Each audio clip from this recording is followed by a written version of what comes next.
Dear students, നമ്മൾ ഇന്ന് നോക്കാൻ പോകുന്നത് ഒരു നോൺ പാരാമെട്രിക് ടെസ്റ്റ് ആണ് and it is called Wilcoxon Mann Whitney U test. അപ്പോൾ ഇവിടെ നമുക്ക് രണ്ട് സെറ്റ് ഓഫ് സാമ്പിൾസ് അവൈലബിൾ ആണെന്ന് വിചാരിക്കുക, M and N.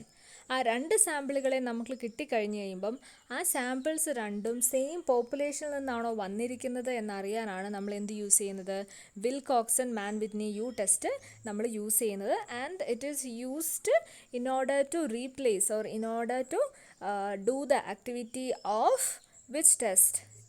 Independent t-test. അപ്പോൾ നമുക്കറിയാം നോർമൽ ഡിസ്ട്രിബ്യൂഷൻ ആയിരിക്കുന്ന സിറ്റുവേഷനുകളിൽ മാത്രമേ നമുക്ക് പാരാമെട്രിക് ടെസ്റ്റുകൾ യൂസ് ചെയ്യാൻ പറ്റുള്ളൂ. ഞാൻ ഒരുപാട് തവണ പറഞ്ഞിട്ടുണ്ട്. ഓക്കെ, അപ്പം നോർമൽ ഡിസ്ട്രിബ്യൂഷൻ സാറ്റിസ്ഫൈ ചെയ്യുന്നില്ല എന്നുള്ള കണ്ടീഷനുകളിൽ നമ്മൾ നോൺ പാരാമെട്രിക് ടെസ്റ്റുകളിലേക്ക് പോകുന്നു. ആൻഡ് ഇവിടെ ഇൻഡിപെൻഡൻറ്റ് ടി ടെസ്റ്റ് ചെയ്യുന്നതിന് പകരം നമ്മൾ യൂസ് ചെയ്യുന്ന ഒരു ടെസ്റ്റാണ് മാൻ വിറ്റ്നി യു ടെസ്റ്റ്. ഓക്കെ, അപ്പോൾ ഇത് എങ്ങനത്തെ സിറ്റുവേഷനിലൊക്കെയാണ് നമ്മൾ യൂസ് ചെയ്യുന്നത്? ഇപ്പോൾ ഡിസ്ക്രിമിനേഷൻ, ഇവിടെ പറഞ്ഞിട്ടുണ്ട് പേ ഡിസ്ക്രിമിനേഷൻ ഒക്കെ കാണാം, ജെൻഡർ ബേസിസിലുള്ള പേ ഡിസ്ക്രിമിനേഷൻ, അങ്ങനത്തെ കാര്യങ്ങളൊക്കെ ഒന്ന് നമുക്ക് അനലൈസ് ചെയ്യാൻ വേണ്ടി നമ്മൾ യൂസ് ചെയ്യുന്ന ഇൻഡിപെൻഡൻറ്റ് ടി ടെസ്റ്റിന് പകരം യൂസ് ചെയ്യുന്ന ഒരു ടെസ്റ്റാണ് Wilcoxon Mann Whitney U test. And here the logic എന്ന് പറഞ്ഞാൽ എന്താണ്, each to rank the data for each condition and see how different the two rank totals are. നമ്മൾ രണ്ട് സെറ്റ് ഓഫ് ഡാറ്റേനെ നമ്മൾ എന്ത് ചെയ്യുന്നു, നമ്മൾ റാങ്ക് ചെയ്യുന്നു. ആ രണ്ട് റാങ്കും തമ്മിൽ എന്താണ് ഡിഫറൻസ് എന്നാണ് നമ്മളിവിടെ നോക്കുന്നത്.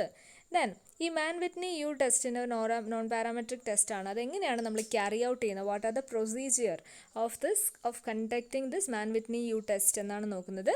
First of all you should combine the data. നമ്മൾ രണ്ട് സാമ്പിൾസിനെയും കമ്പൈൻ ചെയ്യുന്നു. ദെൻ നമ്മൾ അതിന് ശേഷം എന്ത് ചെയ്യുന്നു, നമ്മൾ അതിനെ ഓരോന്നിനെയും റാങ്ക് ചെയ്യുന്നു. ഓരോന്നിനെയും റാങ്ക് ചെയ്തതിന് ശേഷം ആ റാങ്കിനെയെല്ലാം നമ്മൾ ഫസ്റ്റ് ഓരോ സാമ്പിൾ വൈസ് നമ്മൾ ആ റാങ്കിനെ തിരിച്ചതിന് ശേഷം ആ സാമ്പിൾ വൈസ് റാങ്കിങ് നമ്മൾ എന്ത് ചെയ്യുന്നു, സമ്മപ്പ് ചെയ്യുന്നു. Then finally we are comparing this sum. അതാണ് ഇവിടെ ചെയ്യുന്നത്. അപ്പം നമുക്കൊരു പ്രോബ്ലം വെച്ച് എക്സ്പ്ലെയിൻ ചെയ്യുമ്പം I think it will be more clear. അപ്പോൾ പ്രോബ്ലത്തിലേക്ക് പോകുന്നതിന് മുമ്പ് we can see what is the equation of Mann Whitney U test. And the equation, the formula for this Wilcoxon test is u1 is equal to n1 n2. That is, we are having two samples, that is n1 and n2 plus n1 into n1 plus 1 by 2 minus r1. r1 means sum of the first sample, sum of the rank of the first sample. ആദ്യത്തെ ഉള്ള സാമ്പിൾസിൻ്റെ റാങ്കുകളുടെ sum. Then R2 എന്ന് പറഞ്ഞാൽ എന്താണ്, second sample. നമ്മളിവിടെ പറഞ്ഞു നമ്മളിവിടെ രണ്ട് സാമ്പിളുകളെ compare ചെയ്യുന്നുള്ളൂ. കഴിഞ്ഞ ക്ലാസ്സിൽ നമ്മൾ കണ്ട ക്രുസ്കൽ വാലിസ് ടെസ്റ്റിൽ നമ്മൾ എന്ത് പറഞ്ഞു, രണ്ടിൽ കൂടുതൽ സാമ്പിൾസ് ആണ് നമ്മൾ എപ്പോഴും കമ്പയർ ചെയ്യുന്നത്. ആൻഡ് അത് എന്തിനു പകരമാണ് യൂസ് ചെയ്യുന്നത്, അനോവയ്ക്ക് പകരം യൂസ് ചെയ്യുന്നൊരു ടെസ്റ്റായിരുന്നു. ഓക്കെ, ദെൻ ഇതാണ് അതിൻ്റെ ഇക്വേഷൻ എന്ന് പറയുന്നത്. Then under the null hypothesis u is equal to n1 into n2 by 2 and sigma u is equal to, ഈ യു എന്ന് പറയുന്നത് എന്തുകൊണ്ടാണ്, യു എന്ന് പറയുന്നത് നമ്മുടെ ടെസ്റ്റിൻ്റെ പേരെന്താണ്, Mann Whitney U test. So we are conducting here U test ആണ് നമ്മൾ ചെയ്യുന്നത്. അതുകൊണ്ടാണ് അങ്ങനെ ഒരു ഇക്വേഷനിൽ യു എന്ന് പറയുന്ന ഒരു വേരിയബിൾ അല്ലെങ്കിൽ ഒരു കോൺസ്റ്റൻ്റ് അവിടെ വന്നിരിക്കുന്നത്. ഓക്കെ, അപ്പോൾ ഇതാണ് നമ്മുടെ ഇക്വേഷൻ. നമുക്ക് പ്രോബ്ലം നോക്കാം. പ്രോബ്ലം നോക്കുന്നതിന് മുമ്പ് അതിൽ നമ്മൾ സെഡിൻ്റെ വാല്യൂ അതായത് ലാർജ് സാമ്പിളിന് എന്താണ് നമ്മൾ ചെയ്യുന്നത്, സെറ്റ് ടെസ്റ്റ് ആണ് നമ്മൾ ചെയ്യുന്നത്. ഓക്കെ, കഴിഞ്ഞ ക്ലാസ്സിലും പറഞ്ഞു ലാർജ് സാമ്പിൾ നമ്മൾ സെറ്റ് ടെസ്റ്റ് ആണ് ചെയ്യുന്നത്. പക്ഷേ സെറ്റ് ടെസ്റ്റിൻ്റെ ഇക്വേഷനിൽ നമുക്ക് ഡിഫറൻസ് ഉണ്ട്. അപ്പോൾ സെറ്റ് ടെസ്റ്റിലുള്ള രണ്ട് എലമെൻറ്റുകളാണ് ഇതുകൾ, രണ്ട് വാല്യൂസ്, ഇ ഓഫ് യുവും സിഗ്മ ഓഫ് യുവും. ഇ ഓഫ് യു കണ്ടുപിടിക്കാനുള്ള ഇക്വേഷൻ ഇതാണ്, സിഗ്മ ഓഫ് യു കണ്ടുപിടിക്കാനുള്ള ഇക്വേഷൻ ഇതാണ്. അപ്പം ഇത് നോക്കാം. Then data types that can be analysed with Mann Whitney U test. അപ്പോൾ പ്രോബ്ലത്തിലേക്ക് പോകുന്നതിന് മുമ്പ് നമുക്ക് എന്തൊക്കെ ടൈപ്സ് ഓഫ് ഡാറ്റയാണ് നമുക്ക് അനലൈസ് ചെയ്യാൻ പറ്റുക എന്നുകൂടെ നോക്കാം. Then independent from each other, നമ്മൾ എടുക്കുന്ന ഡാറ്റകൾ it should be independent from each other. അതായത് രണ്ട് സാമ്പിൾ നമ്മൾ എടുക്കുന്നു എന്ന് പറയുന്നത് ദേ ഷുഡ് ബി ഇൻഡിപെൻഡൻറ്റ് എന്നാണ് പറയുന്നത്. Then second one, data do not have to be normal and variance do not have to be equal. നമ്മൾ പറഞ്ഞു നമുക്ക് നോർമൽ ഡിസ്ട്രിബ്യൂഷൻ കിട്ടാത്ത സിറ്റുവേഷനിലാണ് നമ്മൾ എന്ത് ചെയ്യുന്നത്, നോൺ പാരാമെട്രിക് യൂസ് ചെയ്യുന്നത്. അതുകൊണ്ട് തന്നെ ഇവിടെ എന്താണ്, ഡാറ്റ നോർമൽ ആവണമെന്ന് നിർബന്ധമില്ല. Then third one, all individual must be selected at random from the population. All the individuals must be selected at റാൻഡമായിട്ട് സെലക്ട് ചെയ്യണമെന്നാണ് ഇവിടെ പറയുന്നത് ഒരു കണ്ടീഷൻ. ബട്ട് നമുക്കറിയാം റാൻഡമായിട്ട് സെലക്ട് ചെയ്യുമ്പം അത് നോർമൽ ഡിസ്ട്രിബ്യൂഷനിലേക്ക് പോകുന്നു. പക്ഷേ ഇവിടെ റാൻഡമായിട്ട് സെലക്ട് ചെയ്യണമെന്ന് പറയുന്നു, അതൊരു കണ്ടീഷനായിട്ട് പറയുന്നു. Then fourth one, all individual must have equal chance of being selected. അപ്പോൾ മേലെ പറഞ്ഞിരുന്നു റാൻഡം സെലക്ഷൻ ആണെന്ന് പറഞ്ഞു. അപ്പോൾ റാൻഡം സെലക്ഷൻ ആകുമ്പോൾ തന്നെ നമുക്കറിയാം each and every individual, each and every object in the population have an equal chance of being selected as A sample. അവിടെ ആ ചാൻസ് ഉണ്ട്, എല്ലാവർക്കും തുല്യ അവകാശമാണ് for getting selected as A sample. Okay, then finally sample size should be as equal as possible but some differences are allowed. അപ്പം നമ്മൾ പറഞ്ഞു ranking, നമ്മൾ 2 സാമ്പിളുകളെയാണ് റാങ്ക് ചെയ്യുന്നത്. അപ്പോൾ ഇവിടെ ലാസ്റ്റായിട്ട് എന്താ പറയുന്നത്, 2 സാമ്പിളുകളും ഈക്വൽ എണ്ണം, ഈക്വൽ നമ്പർ ഓഫ് സാമ്പിൾസ് എടുക്കാൻ നമ്മൾ എന്ത് ചെയ്യണം, ശ്രദ്ധിക്കണം. Even though if it is not possible it's okay എന്നാണ് പറയുന്നത്. ഓക്കെ, അപ്പോൾ അടുത്തത് ക്വസ്റ്റ്യൻ ആണ്.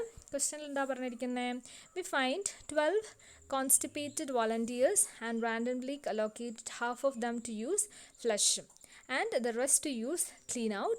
We get them to rate the effectiveness of their laxative on a 10-point scale.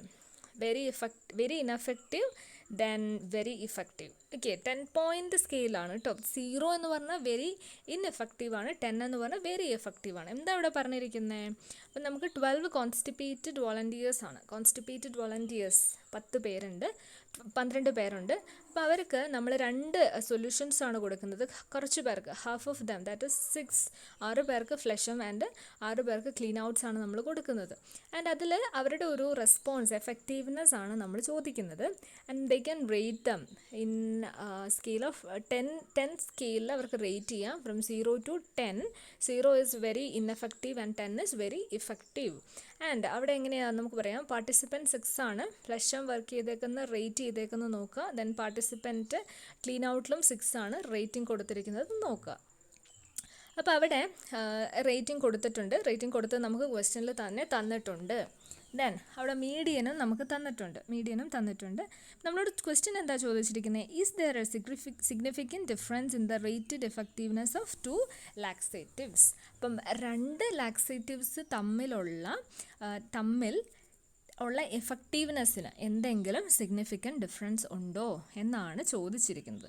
So we are going to find out if there exist any kind of difference, any significant difference in the rated effectiveness of laxatives between the laxatives. Okay, അതാണ് നമ്മൾ നോക്കുന്നത്. അപ്പോൾ മാൻ Whitney വെച്ചിട്ടാണ് നമ്മൾ ചെയ്യുന്നത്. അപ്പോൾ അതിനെന്താ നമ്മൾ ചെയ്യുന്നത്, നമുക്കറിയാം. ഫസ്റ്റ് നമ്മളോട് പറഞ്ഞിട്ടുണ്ട് നമ്മൾ റാങ്ക് ചെയ്യുവാണ് ഫസ്റ്റ് ചെയ്യേണ്ടതെന്ന് പറഞ്ഞിട്ടുണ്ട്. റാങ്ക് ചെയ്യണമെങ്കിൽ നമ്മൾ എന്ത് ചെയ്യണം, 2 സാമ്പിളുകളെയും എടുക്കുകയാണ് ചെയ്യുന്നത്. ഓക്കെ, അപ്പോൾ നമുക്ക് നോക്കാം എങ്ങനെയാണ് റാങ്ക് ചെയ്യുന്നതെന്ന്. റാങ്ക് ചെയ്യാൻ നമുക്കറിയാം അല്ലേ, നമ്മൾ പഠിച്ചതാണ് റാങ്കിങ്. അപ്പോൾ ഇവിടെ എന്താണ്, നമ്മൾ ഈ വാല്യൂസിന് എടുക്കുന്നു 3, 4, 2, 6, 2, 5. അതേപോലെ തന്നെ ഇവിടെയും റേറ്റിംഗ് തന്നിട്ടുണ്ട് 9, 7, 5, 10, 6, 8. ആ റാങ്കിങ്ങുകളെല്ലാം റേറ്റിങ്ങുകളെല്ലാം നമ്മൾ എടുക്കുന്നു.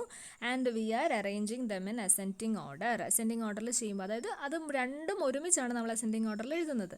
നമുക്കറിയാം ഇതിൽ 2 റേറ്റിംഗും നോക്കിയാൽ ഏറ്റവും ലോവസ്റ്റ് വാല്യൂ ഇതിലാണ് 2 ആണ്. ഇവിടെ ഏറ്റവും ലോവസ്റ്റ് വാല്യൂ 2 ഉണ്ട്, 2 ആണ് ലോവസ്റ്റ് വാല്യൂ. ദെൻ 3 ഉണ്ട്, 4 ഉണ്ട്, ദെൻ 5 ഉണ്ട്, 6 ഉണ്ട്, ദെൻ 7 ഉണ്ട്, 8 ഉണ്ട്, 6 രണ്ടെണ്ണം ഉണ്ട്, 8 ഉണ്ട്, 9 ഉണ്ട്, 10 ഉണ്ട്. എല്ലാ റേറ്റിങ്ങും വന്നിട്ടുണ്ട്. അതിൽ 2ഉം 6ഉം 2 തവണ റിപ്പീറ്റും ചെയ്തിട്ടുണ്ട്. ഓക്കെ, അപ്പോൾ നമ്മൾ എന്താ ചെയ്യേണ്ടത്, നമ്മൾ സാധാരണ റാങ്ക് ചെയ്യുന്ന പോലെ റാങ്ക് ചെയ്യുന്നു. ഏറ്റവും ലോവസ്റ്റ് വാല്യൂവിന് we are giving the first rank. അങ്ങനെയാണ് റാങ്കിങ് കൊടുക്കുന്നത്. അപ്പോൾ ഏറ്റവും ലോവസ്റ്റ് ആയിട്ടുള്ള ഇതിന് നമ്മളെന്ത് ഫസ്റ്റ് റാങ്ക് കൊടുക്കുന്നു. 2 ഉള്ളതുകൊണ്ട് തന്നെ നമ്മൾ 1.5 എന്ന് പറഞ്ഞ് റാങ്കിങ് കൊടുക്കുന്നു. റാങ്കിങ് കൊടുത്തതിന് ശേഷം നമ്മളോട് എന്താണ് പറഞ്ഞിരിക്കുന്നത്, add up the ranks for ഫ്ലഷം ടു ഗെറ്റ് T1. നമ്മൾ കഴിഞ്ഞ ക്രിസ്കൽ വാല്യൂസിൽ ചെയ്ത പോലെ തന്നെ അതെല്ലാം കൂടെ ആഡ് ചെയ്യുകയാണ് ചെയ്യുന്നത്. അതായത് ഇതിൻ്റെ റാങ്ക്, ഇതിൽ കിട്ടിയിരിക്കുന്ന റാങ്ക്സ് നമ്മൾ എന്തെടുത്തുന്നു, പിന്നെ എഴുതുന്നു. ആ റാങ്ക്സ് എല്ലാം കൂടെ നമ്മൾ ആഡ് ചെയ്യുന്നു. അതിനെ നമ്മൾ T1 എന്ന് പറയുന്നു. അതേപോലെ തന്നെ T2 നമ്മൾ ആഡ് ചെയ്യുന്നു. ഇതിൻ്റെ എല്ലാം കൂടി ടോട്ടൽ, ഈ റാങ്ക്സിൻ്റെ എല്ലാം കൂടി ടോട്ടൽ നമ്മൾ ആഡ് ചെയ്യുന്നു. രണ്ടും ആഡ് ചെയ്യും നമുക്ക് 23 and 55 എന്ന് കിട്ടുന്നു. Then in the fourth step we are selecting the larger of these 2 ranks totals and call it as R1. രണ്ടിലുള്ള ടോട്ടലിൻ്റെ ഗ്രേറ്റർ 1നെയാണ് നമ്മൾ എന്ത് ചെയ്യുന്നത്, R1 എന്നിവിടെ വിളിക്കുന്നത്. In this case R1 is the rank total of clean out which is higher. അപ്പോൾ ഇതാണ് ടോട്ടൽ കൂടുതൽ വരിക അല്ലേ ക്ലീൻ ഔട്ടിൻ്റെ. അപ്പോൾ അതിനെ നമ്മൾ എന്ത് ചെയ്യുന്നു, R1 എന്ന് വിളിക്കുന്നു. 55നെ നമ്മൾ R1 എന്ന് വിളിച്ചു. ദെൻ അതിനുശേഷം നമ്മൾ എന്ത് ചെയ്യുന്നു, calculate N1, N2 and NX. അതാണ് നമ്മൾ കാൽക്കുലേറ്റ് ചെയ്യുന്നത്. N1 is the number of people in the group that you give. Okay, N1ഉം N2 എന്താണെന്ന് നമുക്കറിയാം. അതിനുശേഷം നമ്മൾ എന്ത് ചെയ്യുന്നു, ഡയറക്റ്റായിട്ട് ഇക്വേഷനിലേക്ക് പോവുകയാണ് ചെയ്യുന്നത്. അപ്പോൾ ഇവിടെ ഇക്വേഷനിലേക്ക് പോകുമ്പം N1 എത്രയാണ്, 6 ആണ്. N2 എത്രയാണ്, 6 ആണ്. അത് രണ്ടും കിട്ടി. പിന്നെ R1 എത്രയാണ്, 55 ആണ്. സോ ഇക്വേഷൻ ഭയങ്കര സിമ്പിളായി. നമുക്ക് ആ ഒരു വാല്യൂസ് കിട്ടിക്കഴിഞ്ഞാൽ പിന്നെ ഇക്വേഷൻ ഇസ് വെരി സിമ്പിൾ.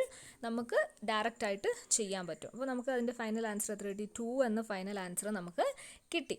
അപ്പോൾ ഇവിടെ എന്താണ് പറഞ്ഞിരിക്കുന്നത്, സ്റ്റെപ്പ് 7 നമ്മൾ എന്ത് ചെയ്യണം, കൺക്ലൂഡ് ചെയ്ത് നമ്മൾ എഴുതണം. കൺക്ലൂഡ് ചെയ്ത് നമ്മൾ എഴുതുമ്പം നമ്മൾ ടേബിൾ വാല്യൂ കണ്ടുപിടിക്കണം. ഇവിടെ N1ഉം N2ഉം എത്രയാണ്, 6 and 6 ആണ്.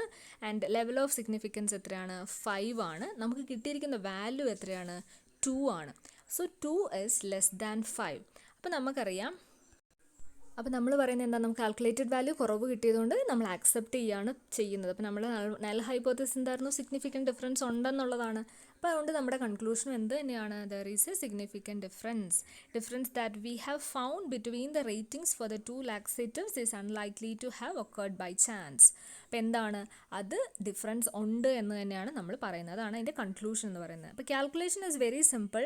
നമുക്ക് റാങ്ക് ചെയ്യുക എന്നുള്ള ഒരു പ്രൊസീജിയർ മാത്രമേ ഉള്ളൂ. റാങ്ക് ചെയ്തതിന് ശേഷം അതിൻ്റെ സമ്മ് കാണുന്നു, greater is chosen as R1. പിന്നെ ഇക്വേഷനിലേക്ക് ഇട്ട് കൊടുക്കുകയാണ് നമ്മൾ ചെയ്യുന്നത്. ഇത് സ്മോൾ സാമ്പിൾ ആണ്. ലാർജ് സാമ്പിൾ ആണെങ്കിൽ നമ്മളൊരു ഇക്വേഷൻ കൂടെ കണ്ടു. ഏതായിരുന്നു നമ്മുടെ ഇക്വേഷൻ, ലാർജ് സാമ്പിളിലുള്ള ഇക്വേഷൻ ആയിരുന്നു ഇതാണ് നമ്മുടെ ലാർജ് സാമ്പിളിലുള്ള ഇക്വേഷൻ. അതിനുവേണ്ടി നമ്മൾ 2 കാര്യങ്ങൾ കൂടി കണ്ടുപിടിക്കണം. E ഓഫ് യുവും കണ്ടുപിടിക്കണം, സിഗ്മ ഓഫ് യുവും കണ്ടുപിടിക്കണം. ആ 2 കാര്യങ്ങൾ കൂടി കണ്ടുപിടിച്ചിട്ട് നമ്മൾ ഈ ഇക്വേഷനിൽ ഇട്ട് കൊടുത്താൽ നമുക്ക് ലാർജ് സാമ്പിളിനുള്ള വാല്യൂ കിട്ടും. അപ്പോൾ ഇതാണ് വിൽകോക്സൺ മാൻ വിറ്റ്നി ടെസ്റ്റ്.